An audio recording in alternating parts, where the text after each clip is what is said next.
Okay, way back Wednesday, 2015. Okay, this was a new guy we got this year. He's kind of an animatronic figure, kind of one of the first ones we had. He starts off kind of crouched up and down, and then voice activated or motion activated, I think. So then he pops up and kind of opens up like this, and he starts talking. He says this dialogue. Dialogue can get a little annoying after a while, after so many times, but he's pretty cool. Here he is standing at the bar downstairs before Halloween when we first got him. Play with him and see how he looked. Okay, here's our kind of potions table that's developing for a few years now. Here we've added the monster plants to it, candlestick holders in the back, busts, various other little things here. Even this tablecloth I think is new this year, creepy spider tablecloth. So that's kind of been developing now. Here's this guy. We think we've seen him before, and I think he's still around. I kind of like how we have him here with his arm up like this and the cloak like over it, kind of like a Dracula type of look. So that's pretty cool. Here's these two skeletons that we got. They were pretty reasonably priced. I kicked myself. I probably should have gotten more, but I got two at the time. This dog here. They're pretty cheap skeletons for the quality that they are. They're pretty decent quality, but at this point I really didn't know what to do with them, so I kind of just stuck them here. As of this current year, 2022, they've now taken over as skeleton pirates playing cards. These guys here, so this is, we've gotten rid of these this past year, these crappy skeletons, and put those in the place. Okay, here's the hearse, out for another year. Again, we have the coffin hanging out the back. We have this guy here over on the right. As we've seen him before. Again, I like him because he's pretty sturdy. He survives year after year and survives the weather and that kind of stuff. Here's some of the Haunted Mansion inspired tombstones here that we got at one point. Here's the bride and groom. We've mentioned them before too. I like these guys. They're like one of my originals, but they're in for repair at this point. They weren't out this past year because the groom's clothes have worn and really kind of fallen apart to the point where I can't really put her out anymore. So I have to get something new, and I want to get something that at least similar to this color, because I like having that different color. I don't want her to just have on black or something like that. And I think the groom here, even at this point, I think this is new material that we've put on him, because his original, I think, had worn out already at that point too. Here's a picture of the yard, some of the figures. I don't think we got as many good pictures this year. I don't know why. We can see this guy here, the side view of this guy with the head here, holding his head, which I like. Again, it has kind of that Haunted Mansion type of look. We've seen him before, and also he's adorable, but one problem with him is he tends to spin in the wind, so it's always a struggle to get him pointed in the right direction. In the back, we have this guy with the lantern here.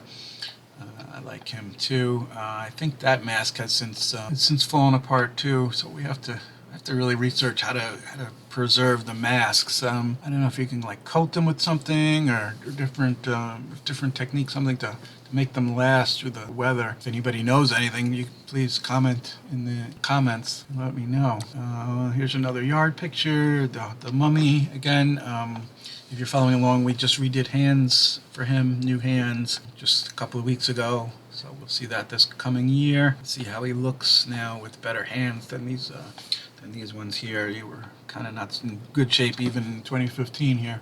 And in the back here, we have this guy, this kind of the ghost, which I like this. Although I've since now stopped putting it out. I think it might be a project that we take on for this year to have for next year, is to redo him. He tends to kind of get all twisted up, and it always seems like a big effort to get him, his clothes and his arms and stuff to hang properly and to not be all twisted up, and also I think I might just kind of forego the pieces that were in there originally and just redo the whole structure and just find a better way of mounting these clothes onto it so that they stay in a better way than they do as it is this way. So we'll see how that goes. This guy on the right here it's a mask that I kind of like, and another one I think that has fallen apart or gotten so stiff or whatever, something that I didn't think I would put it out the last year or two. Again, this reminds me of a Haunted Mansion type of mask, like one of the guys in the dining room or one of the guys in those pictures on the wall there that duel kind of has that look to it, so I like that. Here's a general picture of the yard. You can see some of the guys in the background here, and then this the pop-up skeleton ghoul here in the front, and this vulture here, which I like these vulture. I think I actually had 2 of these at one point. The first one fell apart, and I got another one, and now that's falling apart. The head tends to kind of twist and rot and then fall off, and for a few years I've tried to reconstruct them and hold them together and kind of push like extra packing material inside the thing to like stiffen it and keep it in the right position, but eventually they just fall apart anyway. Okay, here's my bat lights here, which is another thing that broke, although this one's kind of my fault. I kind of broke them myself. But this is, again, if you're following along on our vlogs, then you know that this is one of those things that I don't particularly like, that they have they're battery operated, so I had to put new batteries in and then go on and turn them on, turn them off every night. That's obviously doesn't really work. And I wanted to redo them to use our new lighting system, put LEDs in them, so just kind of like create a strand of LEDs and put these bat overlay things on them. So that's something we may tackle this year.